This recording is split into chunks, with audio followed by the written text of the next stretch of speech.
You are about to view the video podcast for Center for Spiritual Living. If you find value in what you receive here, consider supporting us by clicking the Contribute button now. And know that all that you give to CSL returns right back to your life, multiplied abundantly. Blessings.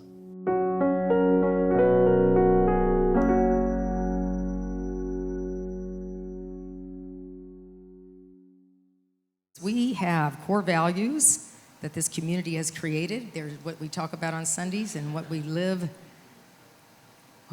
by.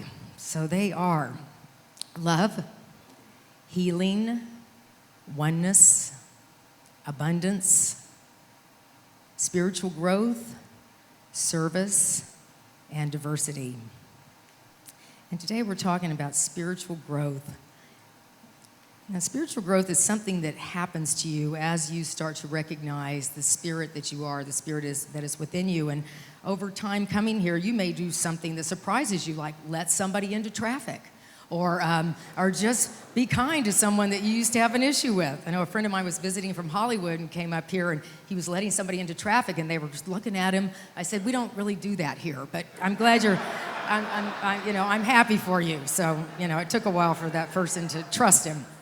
But anyway, things will happen to you that will surprise you how amazingly kind and loving you are. And one of our congregants is just continues to surprise me with her ability to live in spiritual growth. What we say about spiritual growth is you are here to grow in your awareness of the presence of God and to experience the depth of unconditional love. So let me tell you a little bit about Ebony Crispin.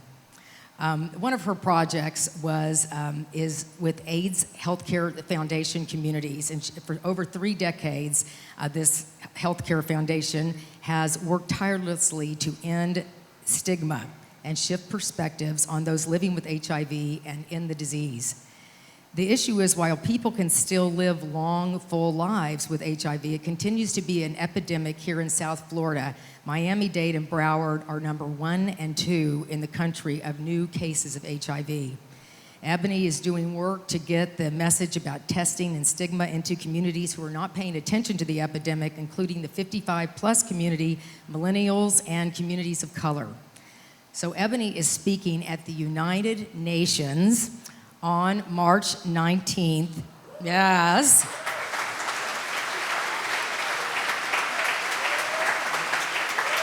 Yeah. We'll send her a message during the Commission on the Status of Women. She is speaking on the immigrant experience and living with HIV/AIDS or being a caregiver. Her mom and grandfather are over here today. You guys, come on, yeah?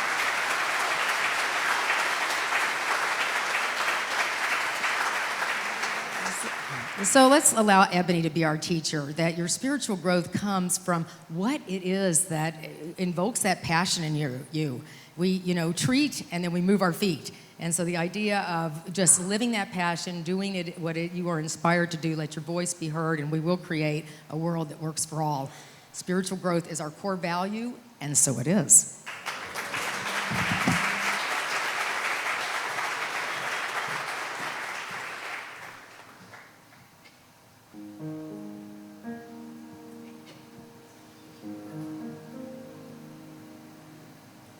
CSL is part of a global organization with over 500 centers worldwide.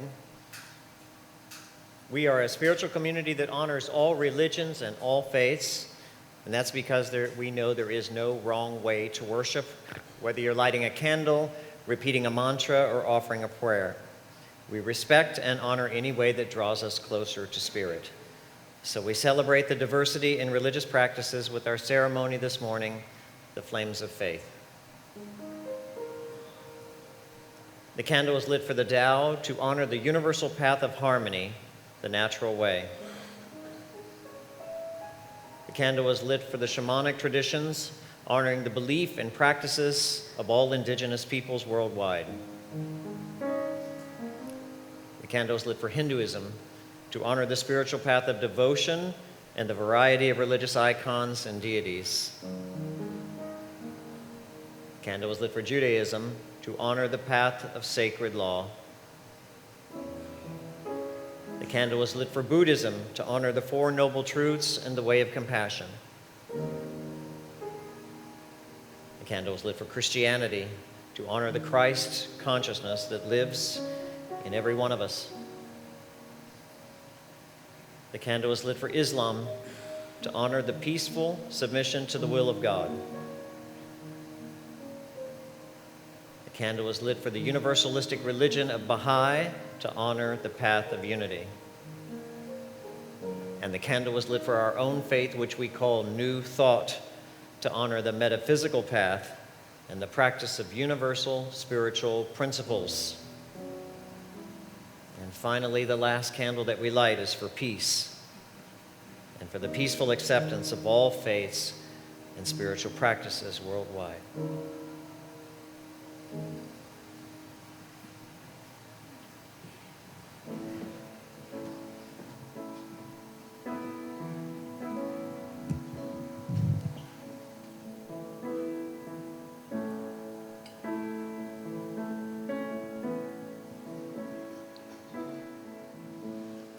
If I wrote a note to God,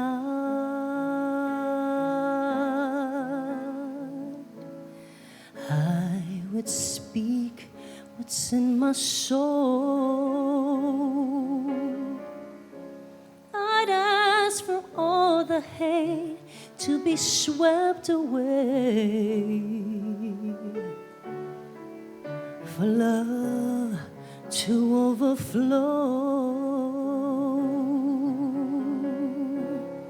If I wrote a note to God,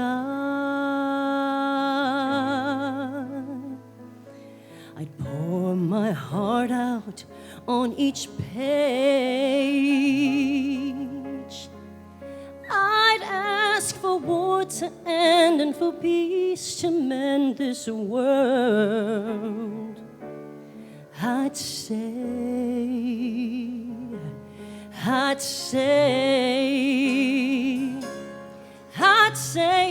give us the strength to make it through. Help us find love, 'cause love is overdue. And it seems like so much is going wrong on this road we're on. If I wrote a note to God, I'd say, please help us find a way, and all the bitterness, put some tenderness in our hearts. I'd say,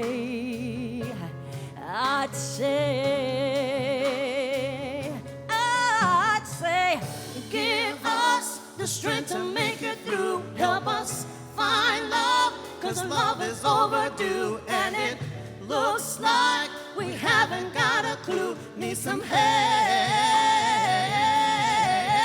from you. Grant us the faith to carry on. Give us hope when it seems our hope is gone. 'Cause it seems like so much is going wrong on this road we're on. No, we can't do it on our own. No. So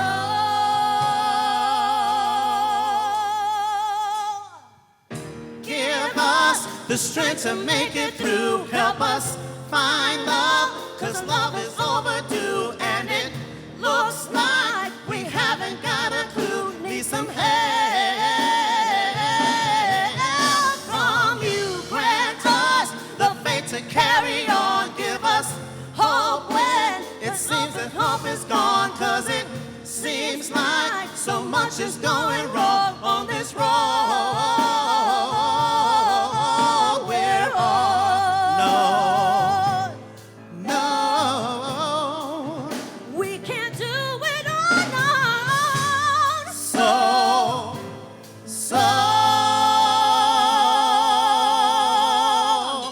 if I wrote a note to God,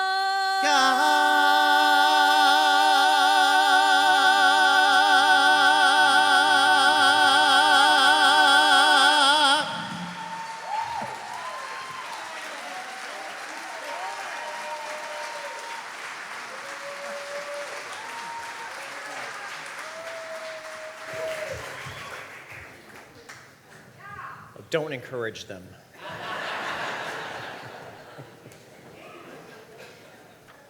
God, I love the music at CSL. Yeah.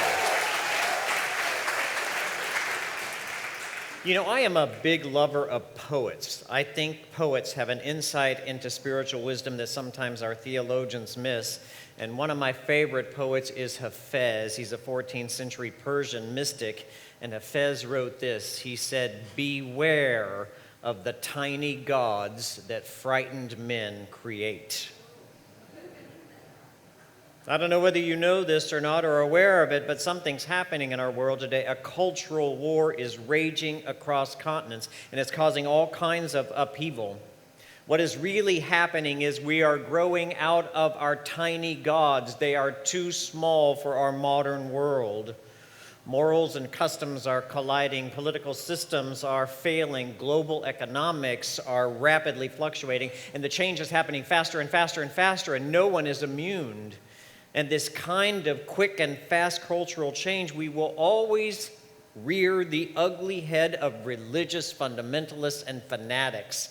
People who want to put the brakes on our progress and through brute force try to force us back into some kind of 1950s Pleasantville, America idea that they remember as ideal, except it wasn't ideal, it was rotten at the core and not sustainable.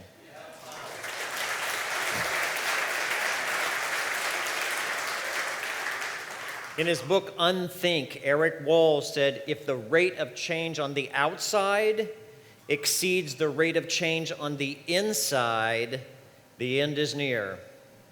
That means if you are not changing on the inside, if you are not growing in your awareness of your connection to the source of life, if you're not becoming more compassionate and loving, then all of this rapid social, political, and cultural change will bring you to a breaking point, and very soon you will find yourself living in a world you can't understand, angry and bitter that things are changing faster than you can keep up. We must adapt. We must grow in consciousness or get left behind in the dust. The cultural war is forcing us to come face to face with our flaws, with our judgment, with our prejudices about other religions and races. It is shrinking literally the world and cramming us all together, where we are either going to have to learn to treat each other as holy and sacred beings, to love each other as one people on one planet governed by one love, or destroy ourselves and the society we built along with us. History is littered with great societies who've done just that. Empires that have reached this same point in their evolution, ones that have built a rich and vast culture only to have it brought down by small-mindedness and fear. So don't think it can happen again. History has a tendency to repeat itself, doesn't it? There is, however, a way for us to avoid this fate, and it starts with an idea of a greater God. If you believe in a tiny God who dictates morality through some rigid doctrine, who pleasures himself by judging others, you'll be just like him, petty and small-minded. You get it that we create God in our own image, not the other way around. So loving people have a God of love, one who prefers acceptance over judgment. Judgmental people worship a God of rules and regulations because they need to be right and make others wrong. And so their God punishes people with eternal torture, not even a little bit, but eternal torture in the big fry daddy. You know? Peaceful people sit with their God in silence and balance, and naturalists see God's beauty and presence in nature and convene with the spirit that lives in the land and the sea, like Native Americans did. The truth is, as a people, we can rise no higher than our vision of the creator and sustainer of all life. If we believe in a God who loves some and hates others, our own lives will be divided. If we believe in a God who's unpredictable and mysterious, who loves us one day and destroys us the next, one who punishes some and rewards others, then we will live in fear for our own lives. This is also true for all of us collectively as nations and societies. If the God of one society is considered to be the one and only right one, it makes it easy to go to war with other nations and rationalize killing because, after all, it's God ordained. As radical Muslims would say, it's jihad. Christians have a long history of doing that as well, my friend. They even wrote songs about it. Onward, Christian soldiers, marching off to war. By the way, Christian soldier is an oxymoron. No one who really understands the teachings of Christ could rationalize the mass killing of others in his name. I saw a Facebook post recently that reminded us of the true author of our religions. It said Jesus was not a Christian. Muhammad was not a Muslim. Buddha was not a Buddhist. Religion is a human invention, and like all human invention, it has serious flaws. So here's the thing. After literally billions of people practicing their religions for thousands of years, we still don't have peace in the world. We still have 1% of the world controlling 99% of the wealth. We still have major religious denominations like the Methodists did this week trying to deny access to God's love to LGBTQ people. Wait, what? You get to vote on whether I'm acceptable to God? I don't think so.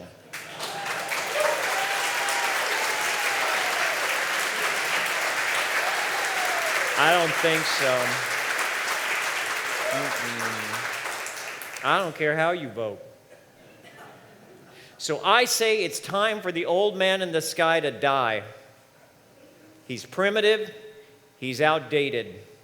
We desperately need to update our operating system when it comes to our Creator. We need a God 2.0. And I happen to have the free update for you today. You don't need to download it on your phone. I've got the God 2.0 right here with you. Here it is, God 2.0. God is a power that knows no limit and a love that has no condition.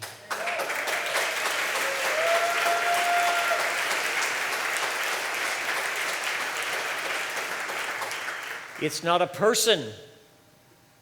It's a presence. God is an artist, a poet, a lover. It is the creator of beauty and the sustainer of life in every shape and form. God is the genius and masterful creator that imagines a unique and different design for every single snowflake that has ever fallen on the planet and a new DNA for every person who's ever been born. God is a masterful genius, a perfect intelligence, and a perfect lover. My history has not been good. I used to hate that word, God. I couldn't stand to hear anybody say it. Oh, please don't say that word. Because all it conjured up in my mind was judgment and condemnation. And I saw so many self-proclaimed religious and rightful people use their religion against other people that I loved. The God that I was sold in my childhood religion was petty, judgmental, and mean. And so I thought to myself, I'm not going to waste my time worshiping some God who's not even sure he likes me. Call me when you decide, you know. And I'm damn sure not going to give my money to a church that teaches a doctrine of, well, you just wait and see and behave now and maybe later he'll approve of you. So I rejected religion completely and gave up on God. That's it. But what I realized when I was in my early 20s and trying to live without some spiritual substance in my life and failing is that I threw the baby out with the bathwater. When I found my way to CSL, I fell in love again. I love the idea of God as a power for good at work in our lives. I love the concept of a genius artist revealing its passion in the infinite variety of life forms that it creates and sustains every day. I love the concept of God as a lover whose love is so pure and so perfect that it has no condition that has to be met in order to be received. I gave up my tiny God that frightened men had created for me, and I found a new love, and I invite you to do the same.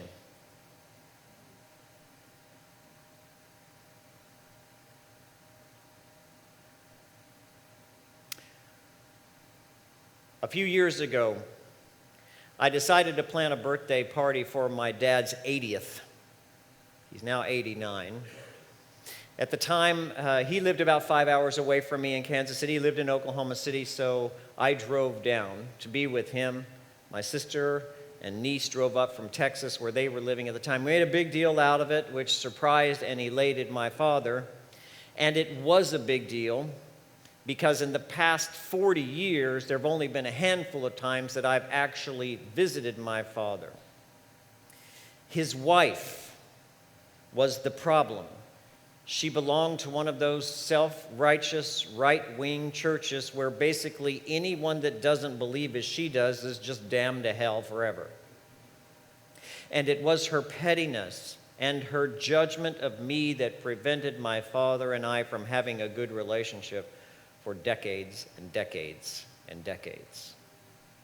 Every time I would visit, she was in my face, always saying things like, "I can tell you're not right with the Lord.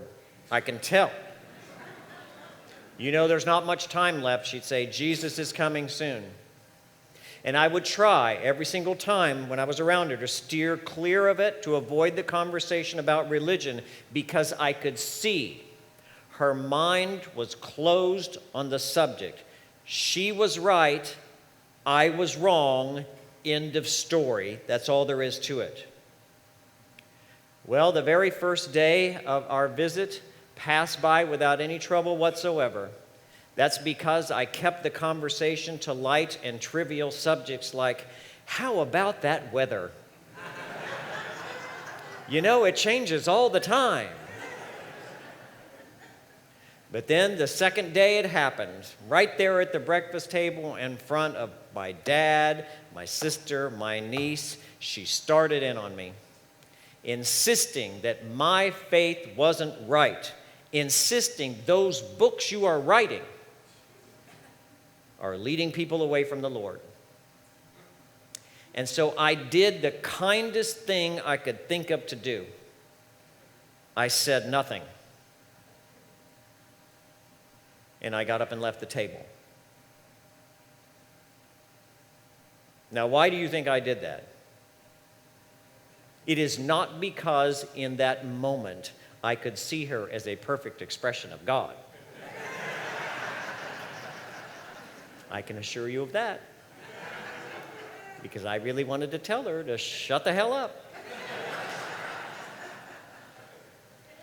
I left that table because I will not defend my faith.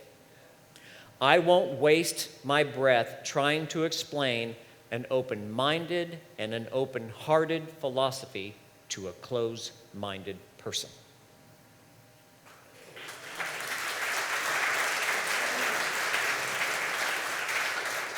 So the kindest thing I could do is walk away.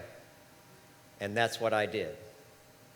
I gave to her what I wanted her to give to me: respect for my own beliefs. And I share this story with you because I know you probably have one just like it. Someone is going to tell you what you believe is wrong. They might even condemn you to hell. And if they do, please do not argue with them. Don't try to convince them to believe as you do. Respect their faith. Respect it. And ask them to respect yours. And if they can't, walk away. Interesting thing happened. A few years later, I went back to visit my dad again. This time it was because his wife passed away. And so I went to the funeral because my dad was very heartbroken. He loved this woman. And I sat and I listened to the preacher tell the story of what a good Christian woman she was. And I listened to several people, one after another, get up and testify to all the good and all the love that she had brought to their lives. And it saddened me. It saddened me because I never got to see that side of her. I wish she had given me something more than her own judgment. After the funeral, her daughter, my stepsister, came up to me and said, well, she's with the Lord now. And I said, I guess she is. Where else would she be?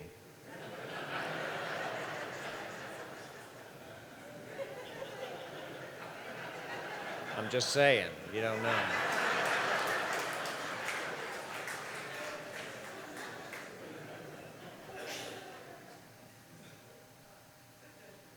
I don't know whether you've ever thought of this or not, but when devout Christians pass on, Jesus is there to greet them. When Muslims die, they see Muhammad.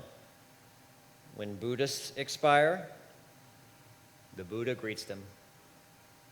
God becomes to us what we can embrace the most.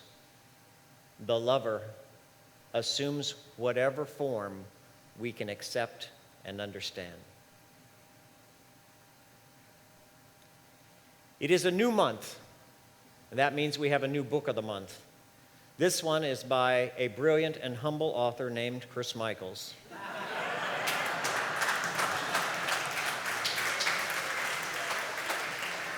Very humble man. You should take his workshop on humility. It's fantastic. It's the best workshop ever. So this is what I wrote in The Power of You, the 7 what ifs, and I want to leave it with you today. Number 1, what if God isn't mad at you? What if God isn't a judgmental old man recording everything you do wrong? What if the Creator's only desire is for you to be fully expressed in love and joy? What if your life has a purpose and a reason? What if you have a talent that no one else in the world can possess? What if the universe is friendly and there's absolutely nothing operating against you? And last but not least, what if your personal happiness and fulfillment in life is dependent upon nothing outside of you? Camera back on me.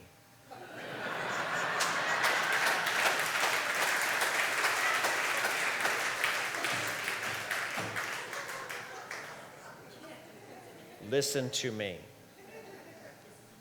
Don't let anyone take your faith from you. Respect others' differences. It's what makes life interesting, but what you hold dear and true, you stick to it. Emerson said, "My life is not an apology, but a life." Never apologize for who God created you to be, as you are right now. you are celebrated and loved by God. And so ends the lesson.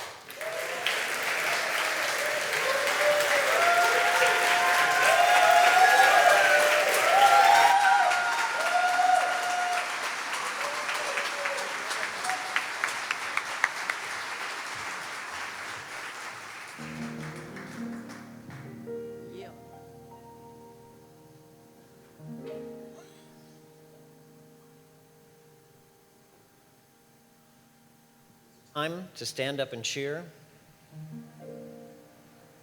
and there's a time to sit down and reflect.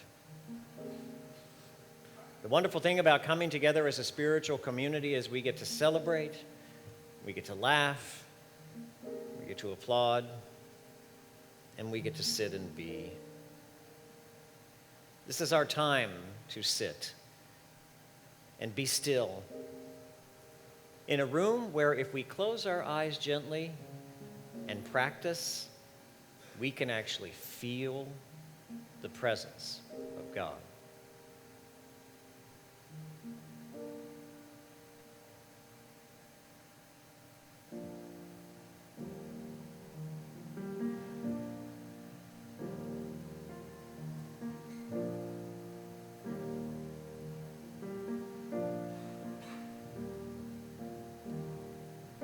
Breathe out, I breathe in, I am still, I go within.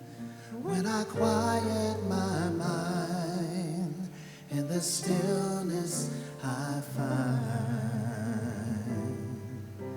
Spirit meets me there. Spirit meets me there.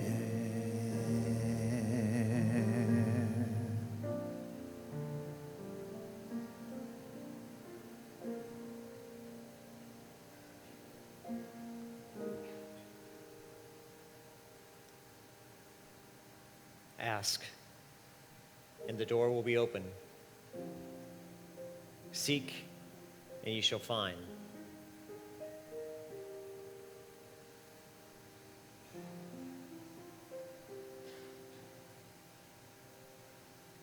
This reveals our relationship with Spirit.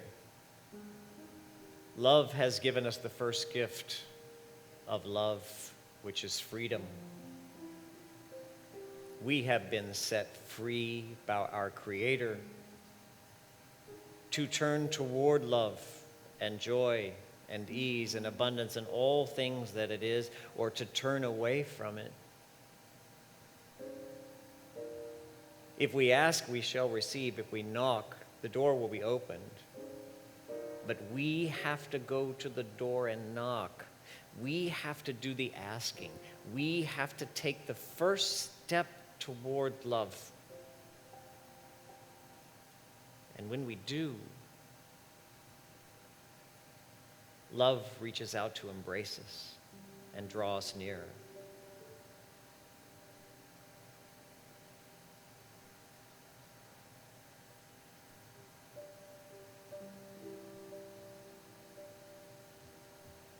Let's make sure that we have placed nothing between ourselves and love. Let's make sure that whatever judgment we've had of ourselves or others is not valid if it's not viewed through the lens of perfect love. It's just opinion. Let's give others the same gift we want them to give us, acceptance and love. Let's give first what we want to receive.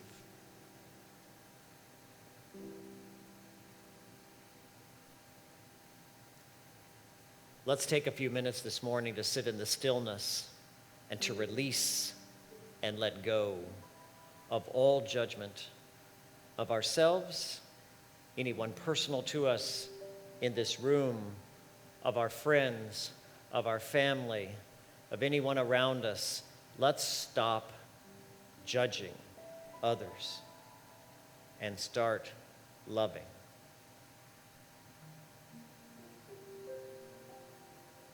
Let's be still in its presence now.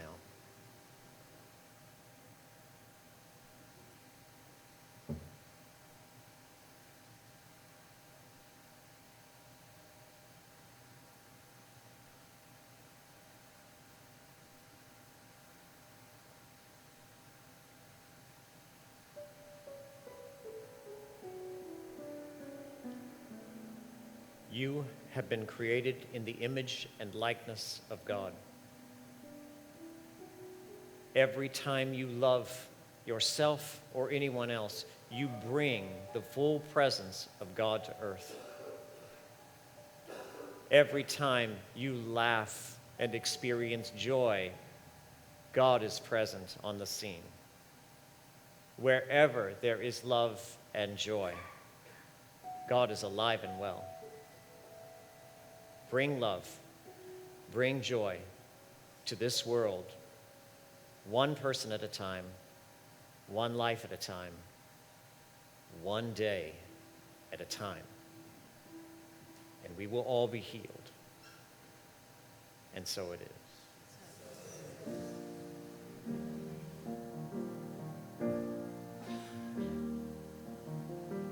I breathe out, I breathe in, I am still, I go within. When I quiet my mind, in the stillness I find, Spirit meets me there, Spirit meets me there.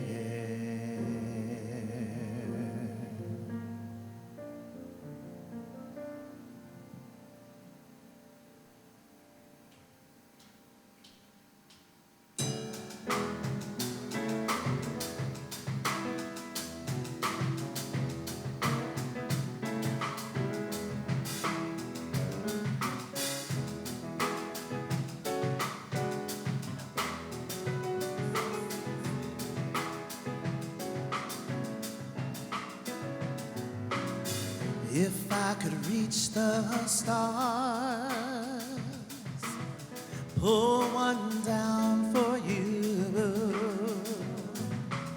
shine it on my heart, so you could see the truth, that this love I have inside is everything it seems. But for now I find it's only in my dream that I could change the world. I would be your sunlight in your universe. You would think my love was really something good, baby, if I could change the world.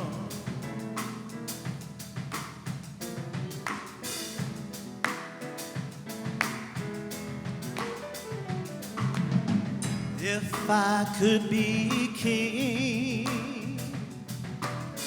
even for one day, I'd take you as my queen, and I'd have it no other way. Then our love would rule in this kingdom that we have made. Till then I'll be a fool, just wishing for the day that I can change the world. I would be the sunlight in your universe. You would think my love was really something good, baby, if I could change the world. Maybe if I could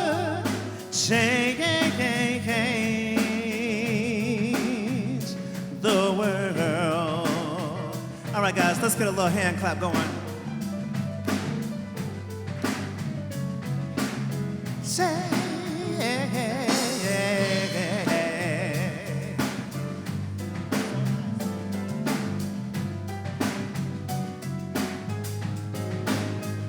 if I could change the world, I would be the sunlight in your universe. You would think my love was really something good, baby. If I could change the world, baby, if I could change the world, baby, if I could change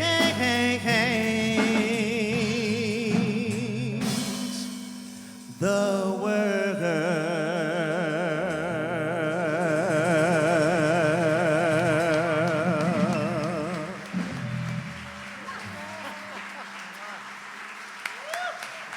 You know that we close our service with this wonderful little affirmation card and a prayer built around it.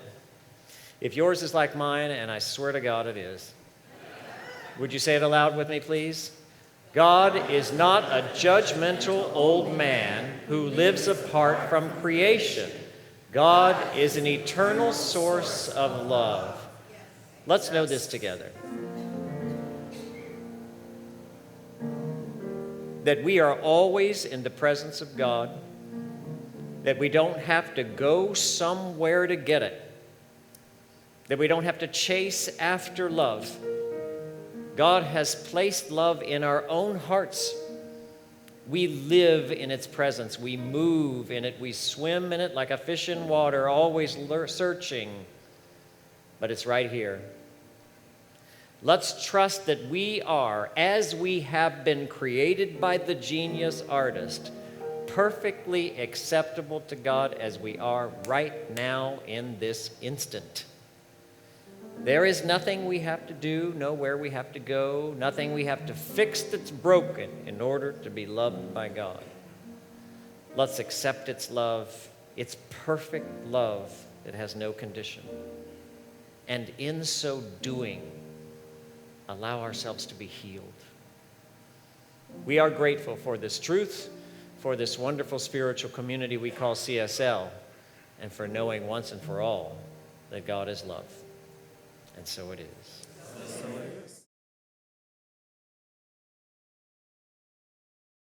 Thank you for watching, and thanks for supporting CSL. If you'd like to know more about us, check us out on our website or social media. Blessings.